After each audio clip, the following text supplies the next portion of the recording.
Sandali lang. Tumayo ang dalaga at nagtungo ito sa isang cabinet. May kinuha sa loob ng isang compartment nito. Isang tila damit na nakatiklop. Sa palagay ko ay iyo to. Inabot niya sa lalaki ang towel robe na isinuot niya nang umalis siya sa cottage nito. Matapos nang may maganap sa kanila. May initials pang MG na nakatatak sa bulsa ng robe. Namilog ang mga mata ni Miguel. Oo, akin nga to. Paano to napunta sa'yo? Nagmamadali akong umalis matapos ang naganap sa atin dahil kinakabahan ako sa tensyon. Hindi ko na nagawang isuot ang dress ko. Kinuha ko yan sa cabinet mo at sinuot. Bago ako nagtungo sa aking cottage, nakatabi ng cottage mo. At hindi mo sinuoli? Nang magising ako kinabukasan, wala ka na. Nililinis na ng isang boy ang cottage mo. Sayang, sana'y nagkita agad tayo noon. Malamang na naulit pang ligayang pinagsamahan natin ng gabing nagdaan. Namula si Amanda. Hindi siya sanay na kinakausap ng ganito ng isang lalaki. Naniniwala na ako na may namagitan nga sa atin at tatanggapin kong akin ngang sanggol na dinadala mo. So, let's get married bago mahalata ang tiyan mo. Si Amanda naman ang nabigla. Pero my offer still stands. Mapapasiyang 10 million pesos under the terms and condition of my former offer. Nagkibit balikat si Miguel. Whatever you say. Huwag mong isiping mapapatid ang iyong kalayaang gumawa ng kahit na anong gusto mo, Miguel. Malaya ka mang babae. Pero maging maingat ka lamang para wala naman akong lalabas sa isang kawawa. Hindi ko naman gagawin yan. Nakahanda akong igalang ating pagsasama matapos tayong makasal. Maaaring isang marriage of convenience lamang lahat para sa'yo. Pero sa akin ay kaiba ang dapat mangyari pagkatapos ng ating kasal. Anong ibig mong sabihin? Baka dahil sinabi mong malaya ko mong babae, sasabihin mo din na pwede mo akong lokohin. Itong wag mong gagawin. Dadalhin mong pangalan ko, pero gagalang mo at iingatan. Wala akong gustong makitang lalaki sa buhay mo. Dapat kong makamtan ang aking mga karapatan bilang asawa mo. Mga karapatan mo? Oo. Tulad ng pwedeng may maganap sa atin. Bala kong isagawa to tuwing nadadala ko sa'yo at wag mo akong tatanggihan. Magwawala ko at mag-ieskandalo. Nagkakaintindihan ba tayo? Oo. After all, ang kagustuhan mo'y parehas sa atin, gusto hindi ba? You can have them anytime you want, Miguel. I will enjoy you as my wife and take my field of view. Inaasahan kong walang magiging problema sa bagay na to. Nag-init ang mukha ni Amanda sa mga narinig. Ngayon pa man ay gumagawa na ng demands ang lalaki. Pero sa halip na mainis, nakaka-excite kay Amanda ng labis ang mga sinabi ni Miguel. Makakamtan mong sinabi mong mga karapatan, alright? Malumanay na sabi ni Amanda. Walang problema dito. Mabuti na yung nagkakaintindihan tayo. Mahilig ako sa, alam mo na Amanda, dapat mong malaman to. Pero may papangako kung magiging tapat ako sa iyo kung kaya mong pagbigyan ng demands ko bilang isang lalaki. Kimi siyang napatango dahil naging napakabilis ang pagtibok ng kanyang puso. Bukas, ibibili kita ng engagement ring, sabi ni Miguel. Punta tayo dun sa jeweler na kaibigan ko. Napatitig siya kay Miguel na parang hindi makapaniwala. Kailangan na ba yun? Naging mali ang pagkakalapit natin kaya sikapit nating may tama ang lahat. Gusto ko maging in order ang lahat. I want to give you an engagement ring at akong bibili ng ating wedding bands. Pero of course, ikaw mamimili ng design. Namasasaluha ang mga mata ni Amanda. Tila totoo ang lahat ng nagaganap. Napakahusay na mag-artista pala ang boksingerong ito.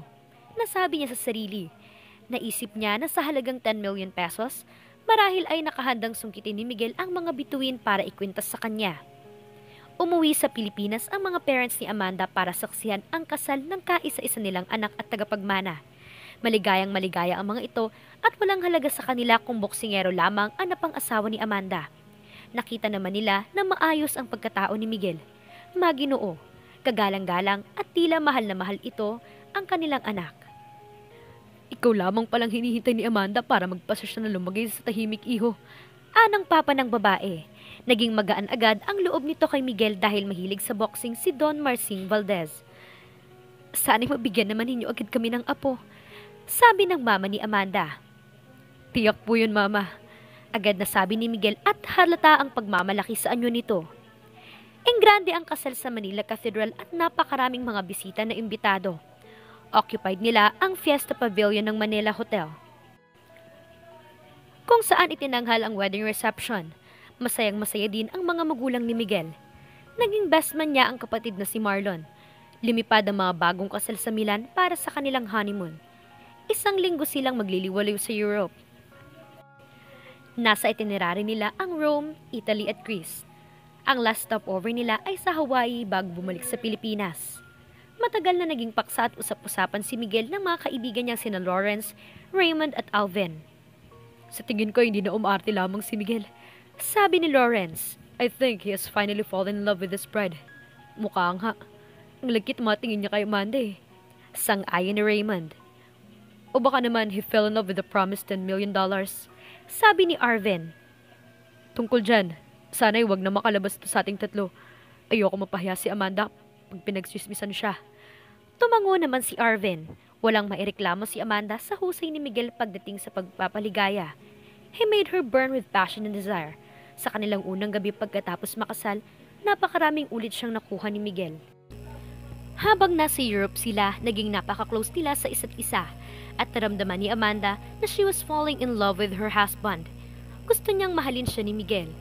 Tinupad niya ang mga mungkahi ng kanyang sekretarya. Inilugay niya ang kanyang hanggang balikat na buhok at nagsimula siyang magsuot ng feminine style na mga bestida. Lively pastel colors tulad ng baby pink, powder blue, and lemon yellow. You look beautiful, sweetheart. Sabi ni Miguel nang mapansin ang pagbabago ng asawa. Tila bumata ng 10 taon si Amanda sa kanyang style ng pananamit at pag-aayos ng buhok. Nagustuhan mo ba to? Yes. Sana'y lagi kang ganyan, kahit na nasa opisina ka. I wish you would help me manage the business, Miguel. Sabi niya. My business empire is ours now. Yours and mine and our babies. Oo, tutulungan kita. Hayaan mo lamang na matapos kong 2 huling laban ko ayon sa pinirmahan kong kontrata. Gusto ko lamang panalunan ng last round ng championship. Pagkatapos ay titigil na ako. Baka naman pinagbibigyan mo lamang ako. No. Matagal ko na rin iniisip na magretiro sa boxing. Ito din ang gusto ng mga parents ko. Magre-retire ka na? Gusto kong i-devote ang aking oras sa'yo at magiging anak natin, Amanda. Nakaramdam ng kasiyahan si Amanda sa narinig. Sinsero ang boses ni Miguel nang banggitin nito ang kanilang anak. Ayoko kasing isipin mo, Miguel, na sinasaklawan ko ang makagustuhan mo. Isang masuyong halik ang itinugon ni Miguel sa asawa. Na-postpone ang laban ni Miguel sa Thailand dahil nagkaroon ng karamdaman ang makakalaban niya. Nang ma-reschedule ito, nalaman niya na napatapat pa ito sa linggong nakatakdang magsilang ng kanilang anak si Amanda. Kung gusto mo, hindi na lang ako lalaban. Sabi nito sa asawa. No, wag mong gawin yan, Miguel. Alam kong mahalaga sa yung laban mong to. O kayo kong mga anak na mag-isa. Anyway, hindi ka naman makakapasok sa delivery room. Wala nga sa Pilipinas si Miguel ng mga anak si Amanda at naramdaman ng babae na kailangan niya sa kanyang tabi ang asawa habang nagle-labor siya. Naramdaman ni Amanda na mahal na niya si Miguel. She had fallen in love with him. Nahirapan siya sa panganganak. Pwede naman siya masesaryan pero pinili ni Amanda ang mga anak ng normal delivery kahit na medyo malaki ang sanggol.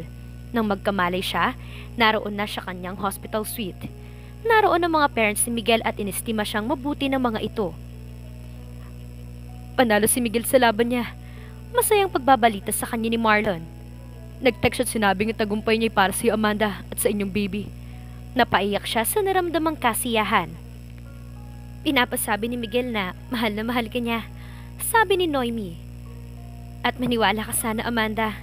He means it. Natulog siya ng mahimbing pagkatapos at magising may lalaking nasa tabi niya. Sa gilid ng kanyang kama, humaplos ang kamay niya sa batok ng asawa. Miguel, dumating ka na pala. Nagtaas ng ulo ang lalaki at hinagkan ang kamay na humaplos dito. Kanina pa ako, love. Ayoko nga lamang nagisingin ka. Kumusta ng pakiramdam mo? Nangihina, aching all over. Pero, okay na ako. Nakita ko ng baby natin. Kamukha ko siya, Amanda. Ayon sa mama, para kaming pinagbiyak na bunga. Ganun daw ako nung baby pa ako. Salamat sa Diyos. Pero, ituloy mo pa rin ang DNA kung gusto mo. Pinisil ni Miguel ang kamay niya. Hindi. I'm sorry that I have doubted you, sweetheart. Alam kong ako ang ama ni Junior and I'm so proud of him. Pumikit si Amanda at nalaglag ang mga luhang kanina pa pinipigilan. "Please don't cry," sabi ni Miguel. "Ayoko nakikita kitang umiiyak." "These are tears of joy. I love you, Miguel." "And I love you, my wife." Naging mabuting asawa at ama si Miguel. Malambing kay Amanda at maasikaso sa anak. Nawawala lamang ito sa mga paningin ng babae kapag nasa gym at nagpapakondisyon. Dumating ang kanilang first wedding anniversary at nagkaroon ng party sa kanilang mansyon. Napilitang pumayag na doon tumira si Miguel dahil sayang namang iwanan ang bahay para magpatayo lamang sila ng iba pa. Nang magsimula ang sayawan, sinayaw ni Amanda si Attorney Chris Montales, alamagad ng babae na lasing ang abogado. "So, maligaya ka pala sa piling ng boksingero mong asawa." Wika nito at hinigpitan ng pagkakayakap sa kanya. "Hindi ko akalaing napakababa pala ng taste mo pagdating sa lalaki. Akala ko pa naman." "Stop it! Huwag mo mapintas-pintasan si Miguel. Dahil kahit na abogado ka, wala ka sa kalingkingan ng asawa ko. He is a real man. You are not." "Anong ibig mong sabihin?" "Isa kang silahis, Chris. Alam ko to matagal na." Nakalimutan ni Chris kung sino ang kasayaw. He crushed her to him at tinangka nitong halikan ng kapareha. Pero may matikas na mga kamay na humawak sa mga balikat ng abogado at hinila ito mula sa kasayaw. Naramdaman na lamang ni Chris na umangat ang kanyang mga paa at pagkatapos ay sumadsad ang katawan niya sa mga paso sa hardin. Inihagi siya doon ni Miguel. "If you ever come near my wife again, makikita mong hinahanap mo." Asik nito. "Bukas, I would like to see your resignation on my wife's desk." Hindi inaasahan ni Amanda ang higpit ng pagsiselos ni Miguel. Nangangatog sa selos ang lalaki. Pati sa kanya ay nagalit ito nang magsayaw sila. "Hindi ka dapat nakikipagsayaw sa lalaki nun, Amanda." "Sorry. Hindi ko naman alam na lasing siya at gagawa ng ganun." Hindi kumibos si Miguel. "I'm sorry, okay, Miguel? Huwag mo naman palaki ng isyong to. It's our wedding anniversary." Pumuga ng hangin ng lalaki. "I'm sorry, Amanda. Pero nung makita kong binabastos ka ng lalaki nun, para kung gusto ko siyang tapusin." Kahit na medyo na-tension sa pinakitang galit ng asawa, nasiyahan si Amanda. Nanibugho naman si Miguel. Umiibig na talaga sa kanya ang asawa. Mabilis na lumipas ang panahon. Naging madalang ang laban ni Miguel sa ring pero hindi naman ito nakabahala sa lalaki. Marami na rin siyang kinitang pera sa propesyon niyang ito. Unti-unti niyang binubuo ang plano sa pagpapatayo ng kanyang sariling sports center. Gusto ni Miguel mag-training ng future boxers sa tamang paraan. Ang pangalagaan ang hinaharap ng mga ito kapag nagka-retire na sa pakikipaglaban. Karamihan sa kakilala niyang small-time boxers ay nagiging kahabag-habag kapag wala ng laban, kapag nalaos o nagkasakit ang mga ito. Maganda ang plano niya at mga pangarap na may kaugnayan sa itatayo niyang sports center. Pumayag siyang tanggapin ang perang inaalok ng asawa pero sa kondisyong hihiramin niya ito at ibabalik din kapag kumita na ang kanyang gym. Pumayag na rin si Amanda para hindi masaktan ang pride ng asawa. Natuklasan niyang buntis na naman siya sa pangalawang anak nila ni Miguel. Nalabis na ikinatuwa ng lalaki. Napakalaki na ng tiyan ni Amanda nang magkaroon siya ng hindi inaasahang bisita sa kanyang opisina. Wala noon si Miguel. Nag-out of town ito nakasama ng isang kaibigang boksingero. "Si Miss Diane Gutierrez daw po siya, ma'am," sabi ng kanyang sekretary. "Kaibigan daw po siya ng Mr. ninyo." Naantig ang curiosity ni Amanda. "Show her in my office, Maria." Hindi nalalayo sa edad niya ang babae pero napakaganda ng katawan nito. Na-insecure si Amanda dahil napakalaki ng kanyang tiyan and she looks so unglamorous. Nakita niya ang kakaibang ngiti sa mga labi ng panauhin as she looked at her. "So, ikaw palang na pang-asawa ni Miguel?" sabi nito. "Pwede bang malaman ko kung sino ka at kung anong sadya mo rito?" Malamig ang tinig ni Amanda. "Hindi mo ako kilala?" Takang tanong ng babae. "No. Sino ka ba?" "Isa akong sikat na aktres at naging girlfriend ni Miguel bago ma-trap into marriage." Hindi nagustuhan ni Amanda ang pananalita ng kaharap. "Actress?" Tumaas ang kilay niya. "Hindi ka siguro nanonood ng pelikulang Tagalog." "Maraydo. Kaya lang, pinipili kong pinapanood ko. Iyon kung ang bida ay sina Vilma Santos, Sharon at yung husay sa acting. Hindi ako nanonood ng kakaibang movie, lalo at baka hindi magandang ehemplo ang ganap mo. Isa ka sigurong Malaviva star, no?" Halatang na insulto ang babae. Nagkakamali ka. Isa akong supporting actress at kuminsan ay character actress. Kontribida. Kaya pala hindi kita matandaan. Hindi ko pinapansin ang mga insignificant roles. Besides, type kong manood ng American films. Inago mo si Miguel sa akin, alam mo ba to? Wala akong nagawa dahil ang kalaban ko yung salapi. Binili mo si Miguel.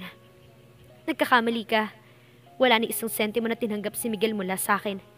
Mahal niya ako at pinakasalan dahil nabuntis niya ako. Hindi ikaw ang type na babae ni Miguel. At sinong type niya? Ikaw? Bakit hindi ka niya pinakasalan?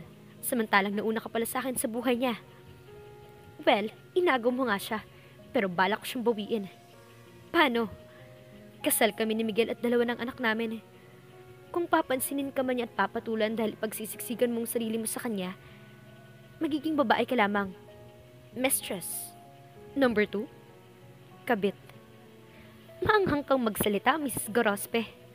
Talagang ganyan ako kabastos kapag bastos din ang kausap ko. Kaya mabuti pang umalis ka na bago tuluyang uminit ang ulo ko. Hindi mo ako magugustuhan kapag nagalit ako, Miss Gutierrez. So, get out of here. Diniinan niya ang buzzer at agad na pumasok si Maria. Yes, ma'am. Samahan mong lumabas sa opisina kong babaeng ito. At susunod ay huwag kang basta-basta magpapapasok ng basura dito sa opisina ko, ha? Yes, ma'am. Binalingan ni Maria ang panauhin. Tayo na, miss. Kailangan mo nang umalis. Naiinis na sumunod ang bisita. Nasira naman ang araw ni Amanda. Nakaramdam siya ng patinding pagsiselos. Bakit nalaman ni Diane na binili niya ang pag-ibig ni Miguel? Nakikipagkita pa kaya dito ang asawa? Pero hindi niya tatanungin ito. Hindi niya bibigyan ng kasiyahan itong malaman na nagsiselos siya.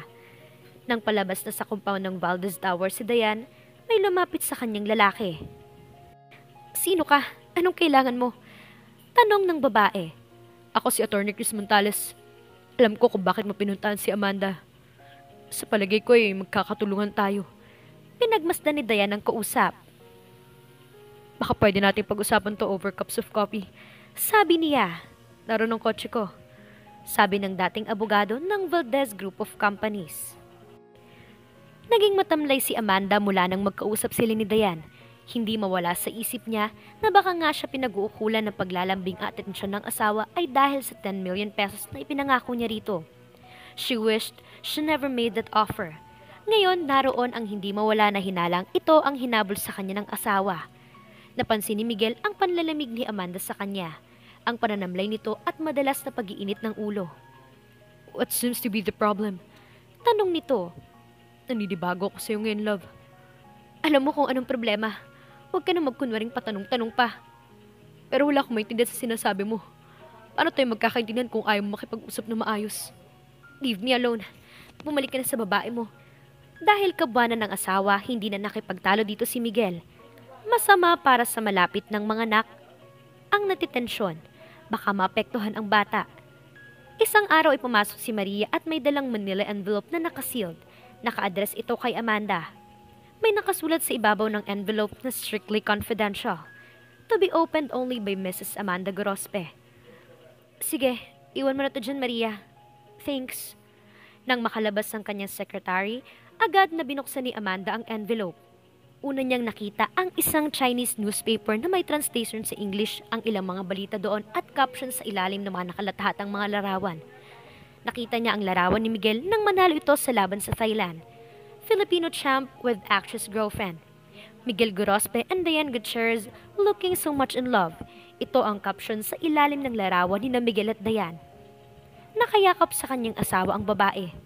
Nasaktan si Amanda, pero ipinagwalang bahala niya ito.